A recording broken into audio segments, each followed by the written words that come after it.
성도님들, 멕시코의 어떤 마을에 가면 두 물줄기가 함께 흐르는 아주 신기한 곳이 있다라고 합니다. 이 두 물줄기가 흐르는 것이 왜 신기하냐라고 하면, 한쪽에는 정말 부글부글 끓는 뜨거운 온천물이 솟아오르고, 바로 옆에 있는 또 다른 한쪽에는 얼음물같이 차가운 이 냉천이 동시에 흐르기 때문이다. 그래서 이곳이 정말 특이하고 특별한 곳이다 라고 합니다. 그런데 이것이 왜 좋은가? 무엇 때문에 좋은가? 라고 했더니 바로 빨래 때문이라고 합니다. 빨래요. 그 동네 아낙네들이 자신들의 이 빨랫감을 한가득 들고 뜨거운 물과 차가운 물이 동시에 흐르는 그곳으로 옵니다. 그러면 먼저 이 뜨거운 온천수에다가 빨랫감을 그냥 툭 던져 넣어둡니다. 그럼 어떻게 되겠습니까? 자연적으로 빨래가 푹 삼키게 되는 거죠. 그리고 그걸 꺼낸 후에는 다시 차가운 냉천에다가 넣어서 깨끗하게 헹구기만 하면 빨래 끝이 되기 때문입니다. 이제 일종의 이 자연산 스팀 세탁기를 가지고 있는 겁니다. 그런데 어느 날 이 마을에 들렀다가 아낙네들이 빨래를 하는 모습을 본 한 이 외국인 관광객이 그 모습이 참 신기했던지 자신을 안내하던 멕시코인 현지 가이드에게 이렇게 말을 했다고 합니다. 여기 사람들은 뜨거운 물과 차가운 물을 마음대로 쓸 수 있으니 정말 좋겠군요. 이 마을 사람들은 특별한 하나님의 은혜에 감사하며 살 것 같습니다. 그런데요, 이 말을 들은 가이드가 의외의 대답을 합니다. 에이, 선생님 천만에요. 이 마을 사람들은 불평이 더 많습니다. 하나님께서 뜨거운 물과 차가운 물을 동시에 주셨지만 빨래할 때 쓰는 비누는 안 주셨다고. 이왕에 주실 거면 비누까지 좀 주실 것이지 라며 오히려 하나님께 불평을 한답니다 라고 대답을 했다고 합니다. 사랑하는 성도님들, 뜨거운 물과 차가운 물이 동시에 흐르는 이 천혜의 자연 조건, 천혜가 무슨 뜻입니까? 하늘의 은혜란 뜻 아닙니까? 그만큼 좋은 자연 조건을 가진 이 멕시코의 어느 마을에 사는 여인들, 이 여인들의 불평, 그런데 이들이 과연 처음부터 불평을 했겠습니까? 아니죠. 아닐 겁니다. 분명히 처음에는 이 세상 누구도 누릴 수 없는 이런 천혜의 자연 조건을 가진 것에 대해 무척이나 감사를 했을 겁니다. 하지만 이렇게 감사한 것도 시간이 지나자 점점 당연한 것으로 생각이 되고, 또 그래서 익숙해지고, 그래서 감사를 잊어버리기 시작하니 그때부터는 왜 비누는 안 주는 거냐라고 불평하기 시작했다라는 것입니다.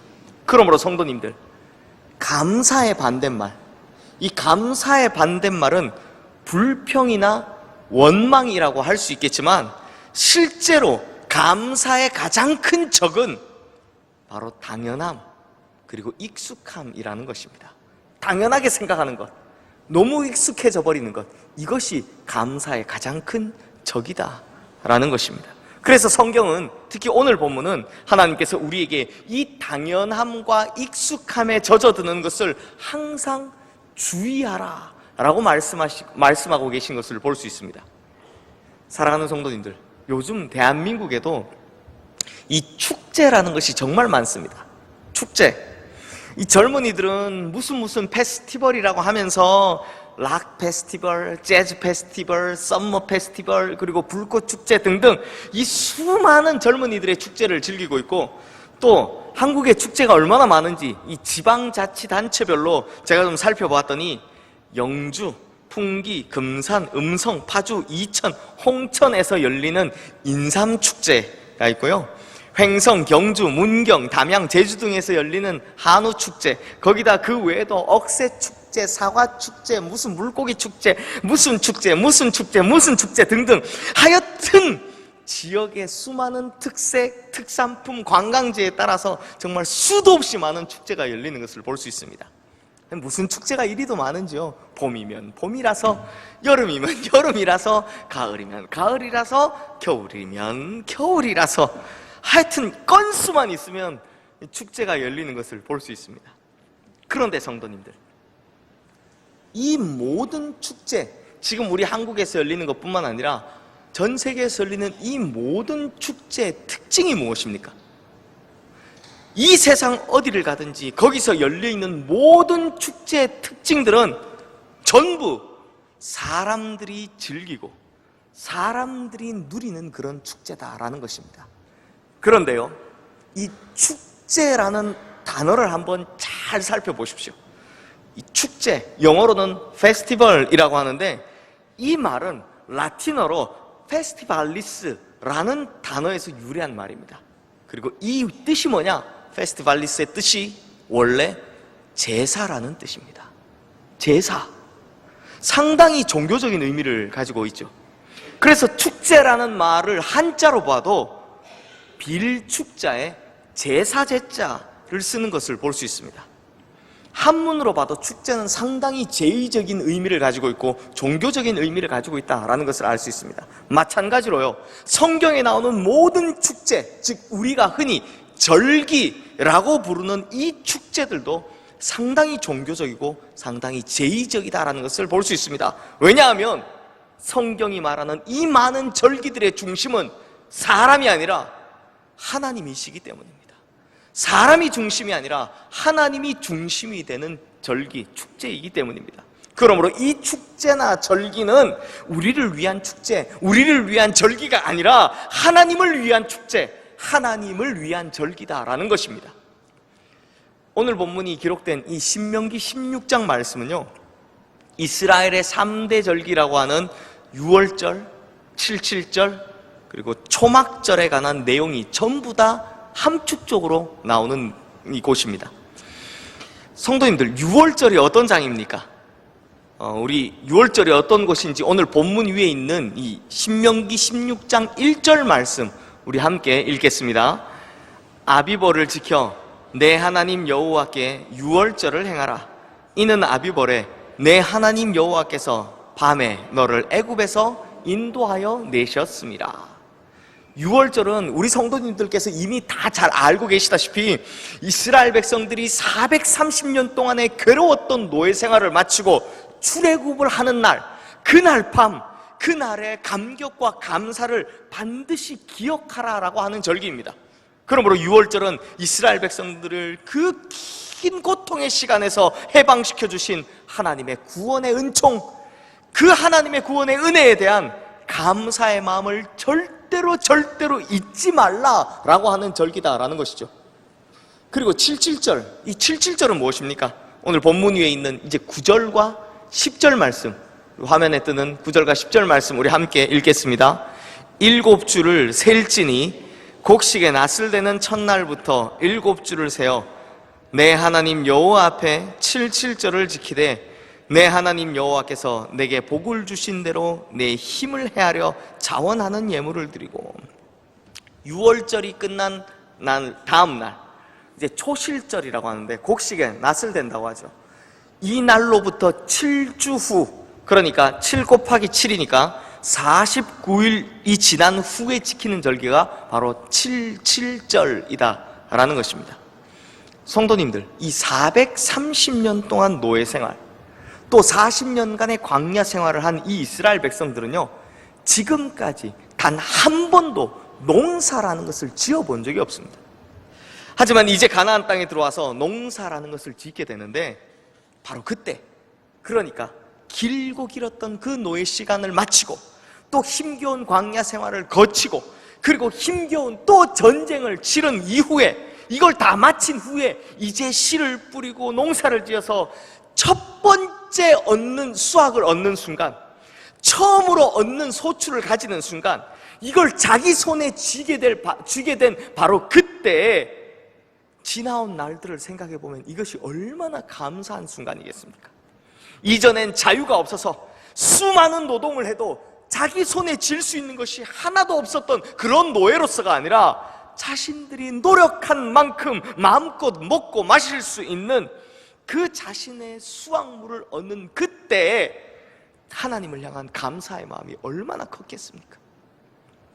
또 이 농사를 지어보신 분들은 아시겠지만, 농사는요, 해 뜨자마자부터 시작해서 해 질 때까지 수도 없이 많은 자기의 노력이 필요합니다. 그럼에도 불구하고 농사가 잘 되려면 절대적으로 필요한 것이 날씨나 기후와 같은 바로 하늘의 도움이 무엇보다 절대적으로 필요하다는 것입니다.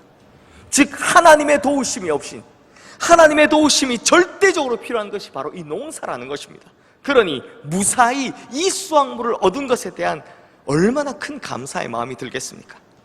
그러므로 그들의 기나긴 노예의 신분에서 해방시켜 주신 것, 거기다 이제 정착할 땅을 주신 것, 거기서 먹고 살 수 있도록 수확물을 주신 것, 그것에 대한 감사와 감격을 절대로 잊지 말라 하는 절기가 바로 77절인 것입니다. 그리고 이 77절의 다른 이름이 무엇입니까?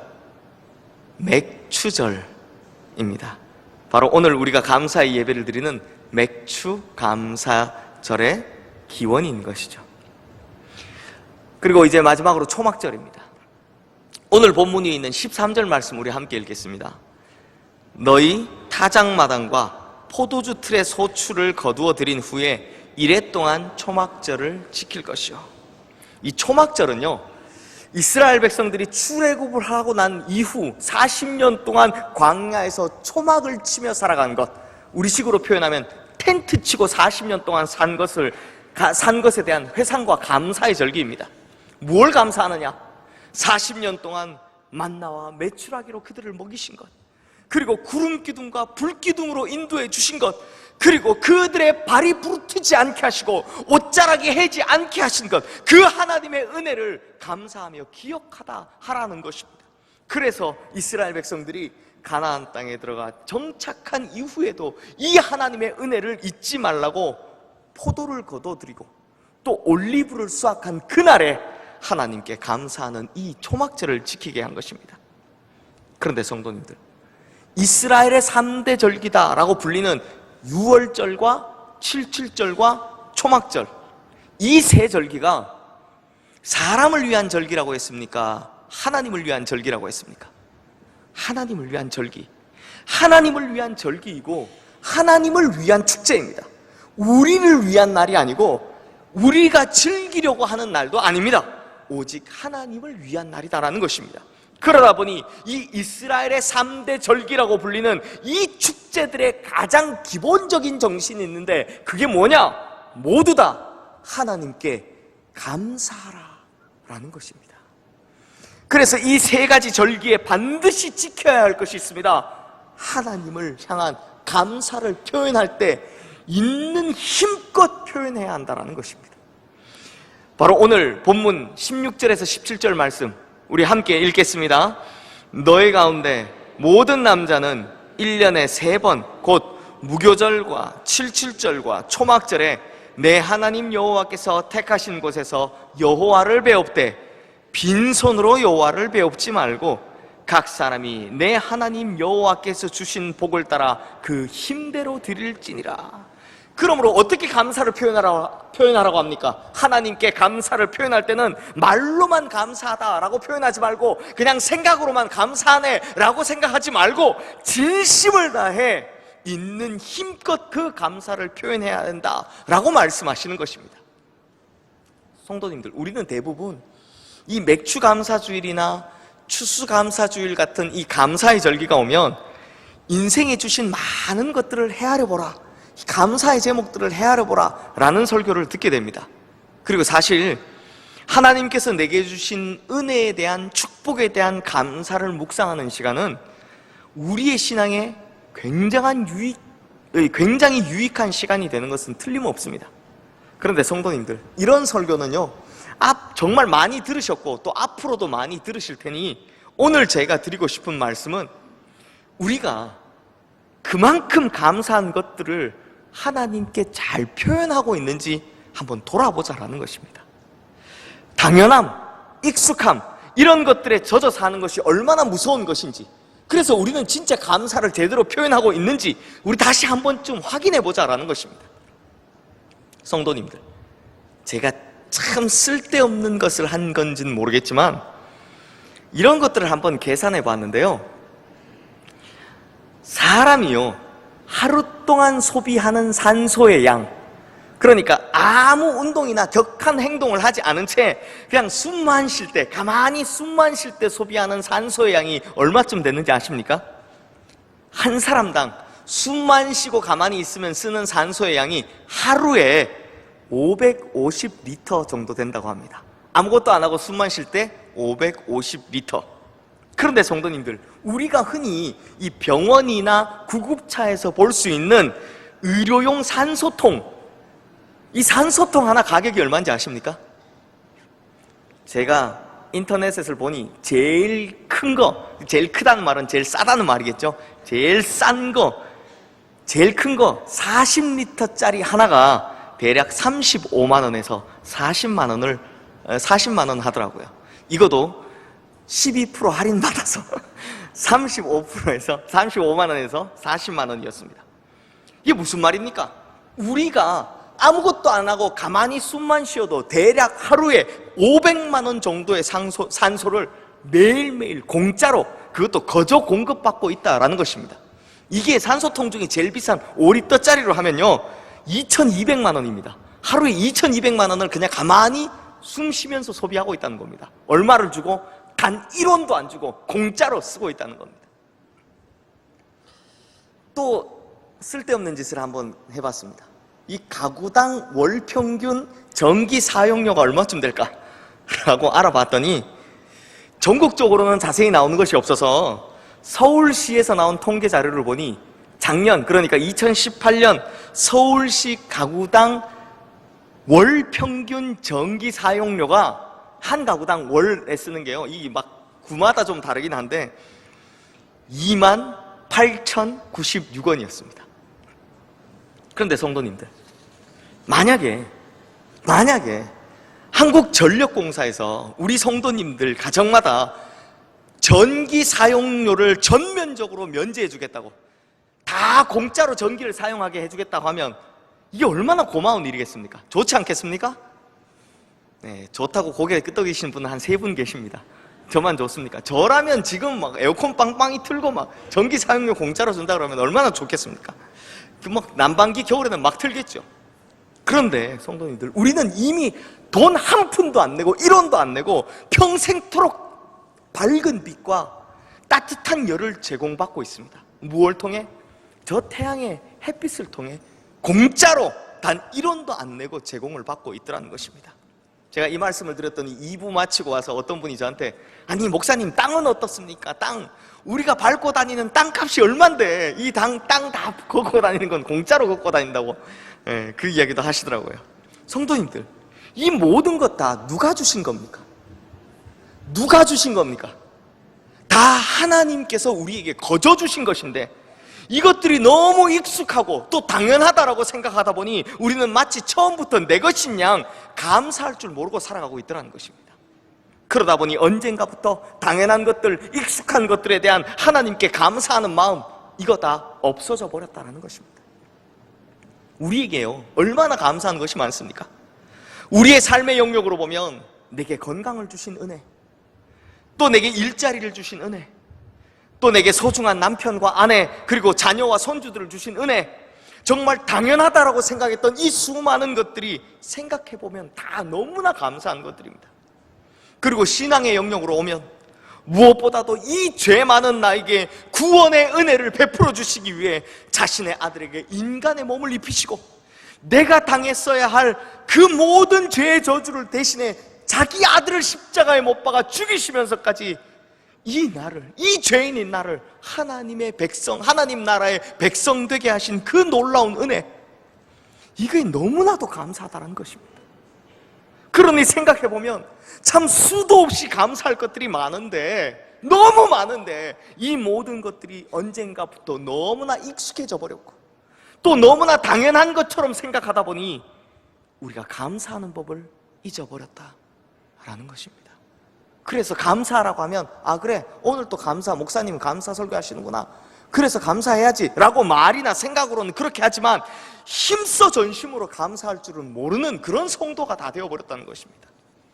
그러다 보니 천혜의 자연 조건을 가졌던 이 멕시코의 여인들이 감사는커녕 빨래 비누는 왜 안 주는 거냐며 따지듯이 우리도 그렇게 살아가고 있더라는 것이죠.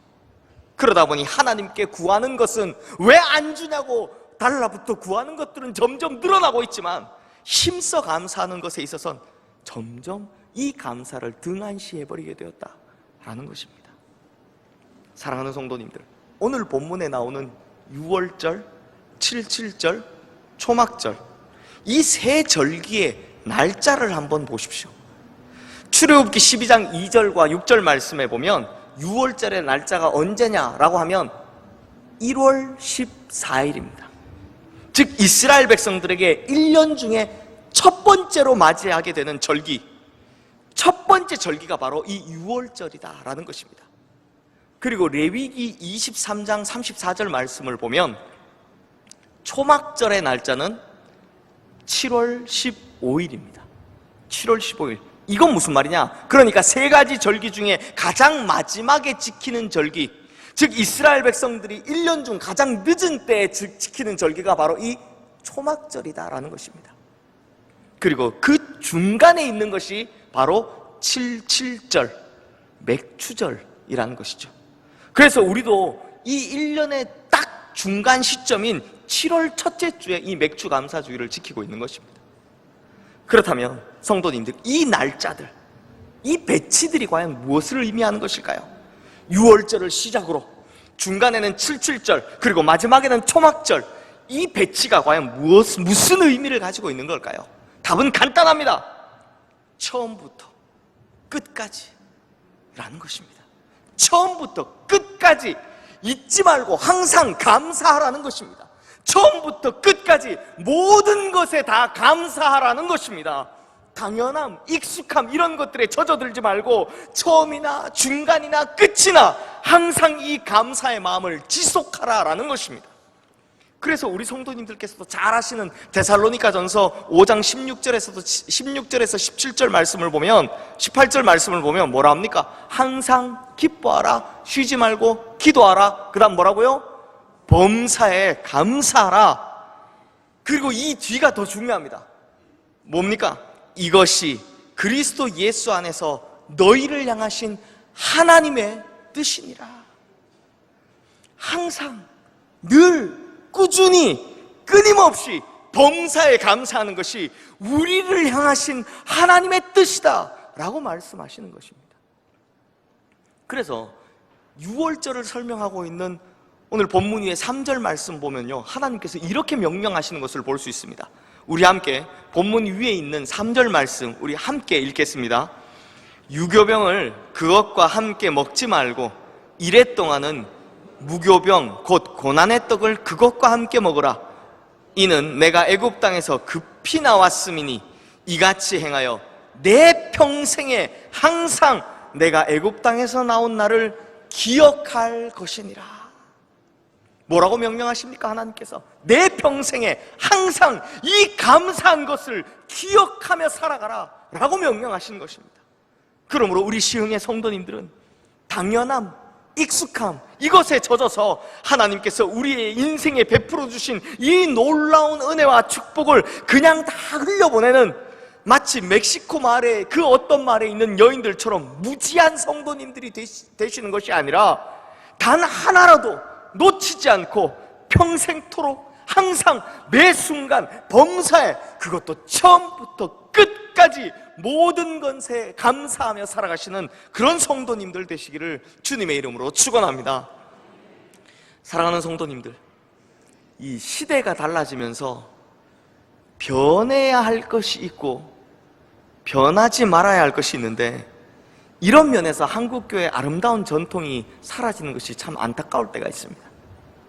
예전에 우리 윗세대 이 선배 신앙인들은요, 참 많은 것, 사소한 것에도 감사할 줄 아는 신앙인들이었습니다. 예전에 보면, 예를 들면 이제 생일을 맞으면 건강하게 지금까지 잘 살아오게 하신 것에 감사하고, 특히 이 환갑, 칠순, 팔순 이렇게 기념할 만한 날들, 즉 인생의 절기들을 맞이하면 감사의 예배를 드리면서 하나님께 감사하다는 것을 반드시 표현했었습니다. 자녀를 낳아도 감사. 그래서 이 자녀가 건강하게 잘 자라서 첫 돌을 맞이하면 그 아이의 인생의 첫 번째 절기인 이 첫 돌을 반드시 감사의 예배로 드렸었습니다. 취업을 하면 일자리 주신 하나님께 힘써 감사함을 표현하기 위해 첫 번째 월급을 그대로 다 하나님께 드리기도 했고요. 이사를 해도 그 이사하는 날 반드시 하는 것이 감사의 예배요. 결혼을 해도 이 결혼을 가정을 이루게 하신 것에 대한 감사한 마음으로 결혼 예식을 반드시 감사의 예배로 드렸었습니다. 이렇게 관원상제의 모든 것, 즉 우리의 인생에 찾아오는 축제 절기 때마다 하나님 앞에 감사를 표현하는 것이 바로 한국교회 성도님들의 아름다운 전통이었습니다. 그런데 참 안타깝게도 언젠가부터 이러한 인생의 축제들이 하나님을 향한 감사의 축제가 아니라 이 시대의 흐름처럼 나를 위해 즐기는 축제가 되어버렸다는 것입니다. 왜냐하면 이 시대의 흐름이 이렇습니다. 좋은 것은 나만 누리면 되고, 힘들고 어려운 것은 나만 아니면 되는 상당히 개인주의적인 흐름이기 때문입니다. 그러다 보니 신앙에서도 중심이 바뀌어가고 있습니다. 어떻게 바뀝니까? 하나님 중심의 신앙에서 점점 나 중심의 신앙으로 바뀌어오더라는 것입니다. 그러다 보니 내가 하나님을 위해서 무엇을 할까를 고민하는 것이 아니라 하나님은 나를 위해 무엇을 해줄까를부터 고민하는, 그것부터 먼저 생각하는 그런 신앙이 다 되어버렸다는 것입니다. 마찬가지로 하나님 중심의 감사의 축제가 되어야 할 우리의 인생의 절기들이 그저 나만 즐기고 좋아하면 되는 축제, 그것으로 끝나버린 것이 된 것, 그것 또한 사실이다라는 것입니다. 그러나 성도님들, 오늘 하나님께서는 우리에게 확실하게 말씀하고 계십니다. 이 모든 것이 내가 너희들에게 베풀어 준 것이므로 너희는 항상 나를 기억하라. 이 모든 은혜들을 하나도 잊지 말고 처음부터 끝까지 모든 것에 감사하라. 그러므로 성도님들, 오늘 우리 다시 한번 우리의 마음을 점검해 봅시다. 우리가 하나님께 감사해야 될 것들이 너무나 많은데 익숙함, 당연함에 젖어 살며 그 감사를 잊어버리지는 않았는지요? 혹은 나만 좋으면 그것으로 만족하는 그런 신앙이 되어버리지는 않았는지요? 사랑하는 성도님들, 우리가 누리는 이 모든 것은 다 하나님께서 주신 것입니다. 이것만큼은 절대로 잊으시면 안 된다는 것입니다. 그러므로 내게 있는 모든 것, 그것들의 처음부터 끝까지 하나님께 감사할 줄 아는, 그리고 그 감사를 힘써 표현할 줄 아는, 그래서 하나님을 향한 감사의 도리를 제대로 할 줄 아는 우리 시흥의 모든 성도님들 되시기를 주님의 이름으로 축원합니다. 기도하겠습니다. 하나님 아버지, 맥주 감사주의를 통해 우리가 진정으로 감사를 드려야 하는 주체가 하나님 한 분이심을 다시 한번 깨닫게 해주시니 또한 감사를 드립니다. 그러므로 우리의 신앙이 나를 위해 내가 행복한 신앙생활을 목적으로 하는 것이 아니라 내 모든 감사의 주인 되신 하나님을 기쁘시게 하는 신앙생활을 목적으로 하는 그런 신앙인 되게 하여 주시옵소서. 그래서 내게 베풀어 주신 하나님의 은혜를 당연시함으로 다 잊어버리고 사는 것이 아니라 처음부터 끝까지 항상 늘 범사에 감사하며 그 감사를 있는 힘껏 표현하며 살아가는 그런 성도 되게 하여 주시옵소서. 우리에게 모든 은혜와 축복을 부어주신 우리 주 예수 그리스도의 이름으로 기도드리옵나이다. 아멘.